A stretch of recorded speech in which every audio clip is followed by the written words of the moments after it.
Perayaan Ekaristi ini kita persembahkan untuk memohon kedamaian kekal bagi arwah Monsinyur F.X. Hadi Sumarto, UKARM, Uskup Emeritus Keuskupan Malang. Carilah dahulu kerajaan Allah, maka lain-lainnya akan ditambahkan kepadamu.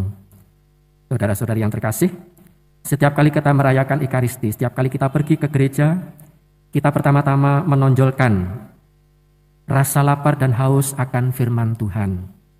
Itulah yang utama dan pertama dalam hidup kita. Dan itulah yang kita cari, dan Tuhan akan memuaskan rasa lapar dan haus itu. Tetapi juga Tuhan memperhatikan, merawat hidup kita sehari-hari dengan rezeki jasmani, dan itu ditambahkan dalam hidup kita.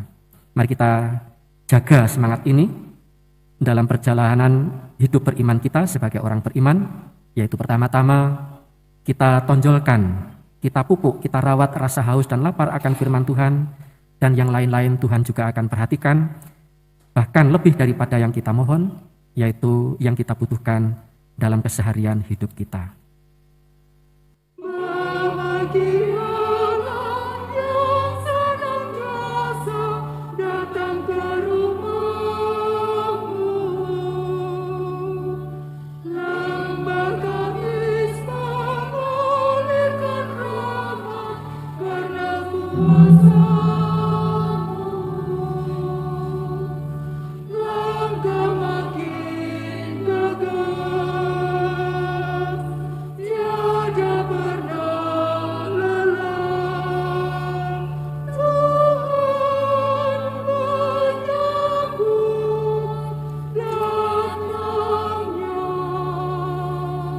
Sebelum misa kita mulai, disampaikan sebuah berita duka untuk Keuskupan Malang.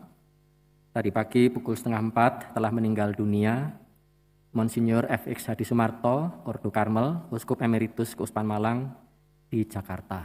Kita doakan arwahnya pada kesempatan misa ini. Dalam nama Bapa dan Putra dan Roh Kudus. Rahmat dan damai sejahtera dari Allah Bapa dan dari Tuhan kita Yesus Kristus bersamamu.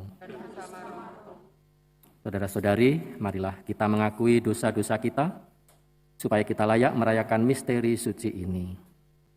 Saya mengaku kepada Allah yang Maha Kuasa dan kepada saudara sekalian, bahwa saya telah berdosa dengan pikiran dan perkataan, dengan perbuatan dan kelalaian. Saya berdosa, saya sungguh berdosa. Oleh sebab itu saya mohon kepada Santa Perawan Maria, kepada para malaikat dan orang kudus, dan kepada saudara sekalian, supaya mendoakan saya pada Allah Tuhan kita. Semoga Allah yang Maha Kuasa mengasihani kita, mengampuni dosa kita, dan mengantar kita ke hidup yang kekal. Marilah berdoa. Allah Bapa Maha Murah, kami bersyukur atas penyelenggaraan hidup kami. Bimbinglah kami agar dapat beribadah dalam kebenaran dan mengalami Yesus sebagai kebenaran hidup kami. Sebab Dialah Tuhan dan pengantara kami yang bersama dengan Dikau dalam persatuan Roh Kudus, hidup dan berkuasa Allah sepanjang segala masa. Bacaan dari kitab pertama Raja-Raja. Setelah menjadi raja, berkatalah Yerobeam dalam hatinya, "Kini mungkin kerajaan ini kembali kepada keluarga Daud. Jika bangsa itu tetap pergi mempersembahkan kurban sembelihan di rumah Tuhan di Yerusalem, maka pastilah hati bangsa ini akan berbalik kepada tuan mereka, yaitu Rehabeam, Raja Yehuda. Kemudian mereka akan membunuh aku dan akan kembali kepada Rehabeam, Raja Yehuda."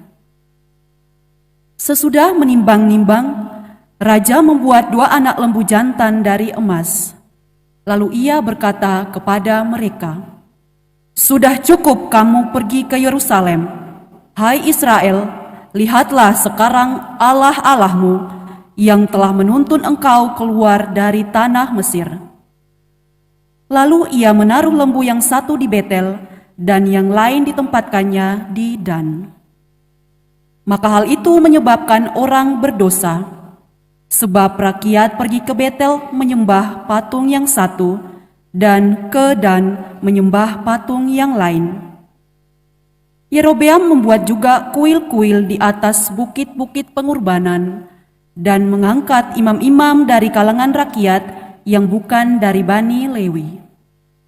Kemudian Yerobeam menentukan suatu hari raya pada hari yang ke-15 bulan ke-8, sama seperti hari raya yang di Yehuda, dan raja sendiri naik tangga mesbah itu. Begitulah dibuatnya di Betel.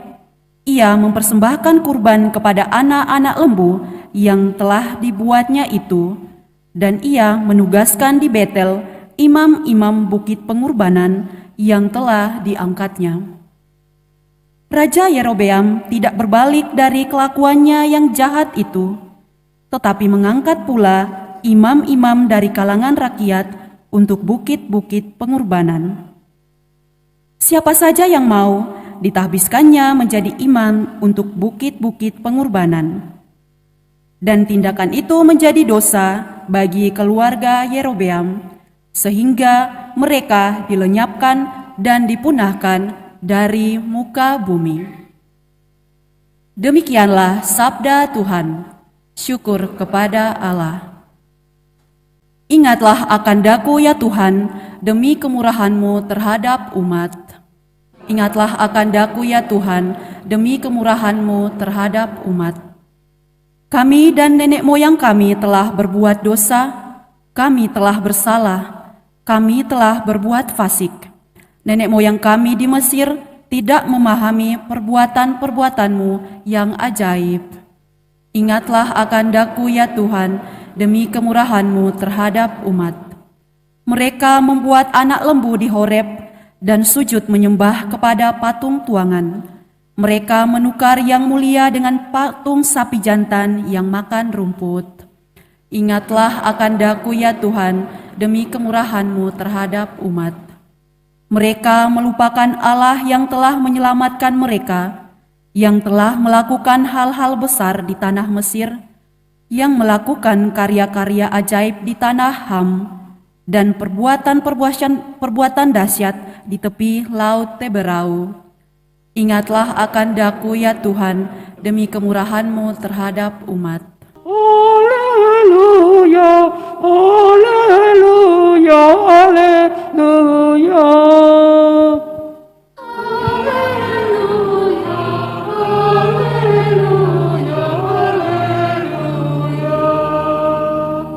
Manusia hidup bukan saja dari makanan, melainkan juga dari setiap sabda Allah.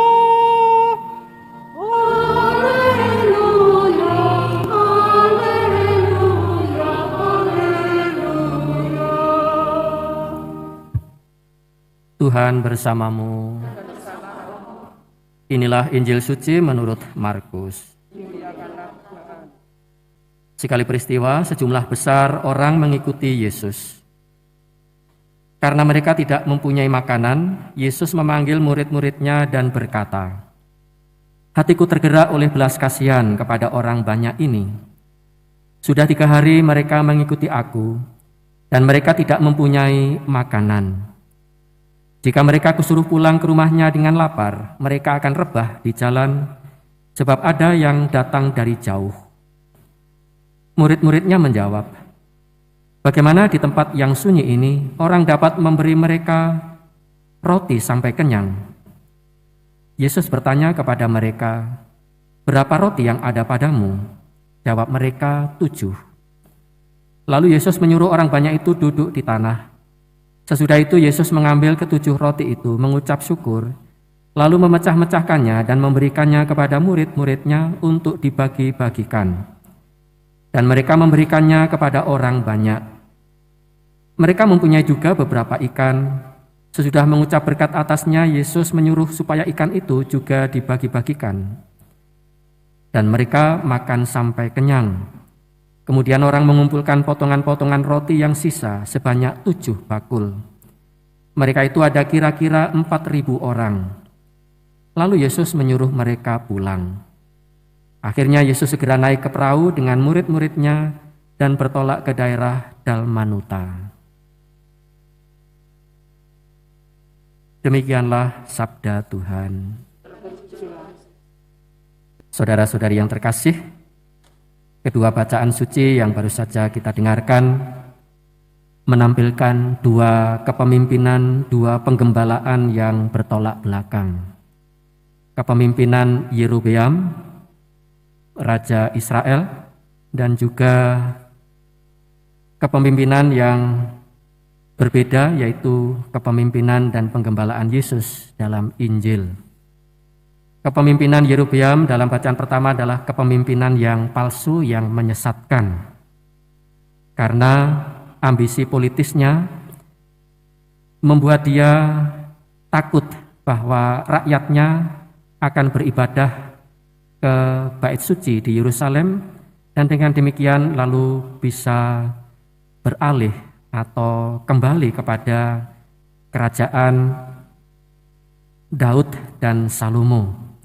Karena itu Yerobeam tadi kita dengarkan membuat dua patung lembu untuk disembah orang-orang Israel. Inilah kepemimpinan yang menyesatkan. Seorang pemimpin yang membuat rakyatnya semua tersesat dan akhirnya mengabdi atau menyembah dewa-dewa kafir dan tidak membiarkan mereka kembali ke jalan Tuhan. Sebuah kepemimpinan yang menyesatkan karena membawa rakyatnya kepada penyembahan dewa-dewa asing. Mereka semakin tidak setia, tidak beriman kepada Tuhan. Sementara kita melihat kebalikannya dalam Injil, yaitu kepemimpinan dan penggembalaan Yesus. Orang-orang yang mengikuti Yesus sudah 3 hari mengikuti Yesus untuk mendengarkan firman-Nya. Inilah kerinduan, kehausan yang benar dari manusia, yaitu mendengarkan firman Tuhan. Dan Yesus memuaskan rasa lapar dan haus mereka akan sabda Tuhan. Tapi Yesus juga memikirkan rasa lapar dalam perut mereka. Dan akhirnya terjadilah mujizat pergandaan roti. Apa yang dilakukan oleh Yesus mengingatkan kita akan sabda Tuhan, yaitu tadi yang kita dengarkan dalam bait pengantar Injil, bahwa manusia hidup tidak hanya dari roti saja, melainkan juga dari setiap firman yang keluar dari mulut Allah. Yesus begitu terharu melihat ribuan orang, bahkan sampai 3 hari mereka mengikuti Yesus tanpa menyadari rasa lapar dalam perut mereka. Dan itulah rasa haus dan lapar yang semestinya, yang sebenarnya dari manusia kepada Tuhan, yaitu lapar dan haus akan firman Tuhan. Sebagaimana tadi disabdakan, manusia hidup tidak hanya dari roti saja, melainkan juga dari setiap firman yang keluar dari mulut Allah. Tetapi Yesus tidak memisahkan antara kebutuhan rohani dan kebutuhan jasmani. Maka Yesus juga memuaskan, menguatkan mereka yang mengikuti Dia dengan mujizat pergandaan roti. Ini juga mengingatkan kita akan sabda Yesus yang lain, bahwa carilah dahulu kerajaan Allah, maka lain-lainnya akan ditambahkan kepadamu. Saudara-saudari yang terkasih, setiap kali kita merayakan Ekaristi, setiap kali kita pergi ke gereja, kita pertama-tama menonjolkan rasa lapar dan haus akan firman Tuhan. Itulah yang utama dan pertama dalam hidup kita. Dan itulah yang kita cari, dan Tuhan akan memuaskan rasa lapar dan haus itu. Tetapi juga Tuhan memperhatikan, merawat hidup kita sehari-hari dengan rezeki jasmani. Dan itu ditambahkan dalam hidup kita. Mari kita jaga semangat ini dalam perjalanan hidup beriman kita sebagai orang beriman, yaitu pertama-tama kita tonjolkan, kita pupuk, kita rawat rasa haus dan lapar akan firman Tuhan, dan yang lain-lain Tuhan juga akan perhatikan, bahkan lebih daripada yang kita mohon, yaitu yang kita butuhkan dalam keseharian hidup kita. Marilah mewartakan misteri iman kita. Setiap kali kami makan roti ini dan minum dari piala ini. Wafat-Mu Tuhan kami wartakan hingga Engkau datang. Manusia hidup bukan saja dari makanan, tetapi juga dari setiap sabda Allah. Marilah berdoa. Allah Bapa, sumber segala rahmat, perjamuan-Mu sungguh menyegarkan hidup kami. Semoga kami menjadi berkat bagi sesama, dan kelak Kau persatukan dalam kerajaan-Mu yang kekal, dengan pengantaran Kristus Tuhan kami. Amin. Tuhan bersamamu, semoga Allah yang Maha Kuasa memberkati saudara-saudari sekalian, Bapa dan Putra dan Roh Kudus. Amin. Saudara-saudari terkasih, pergilah, misa sudah selesai. Syukur kepada Allah.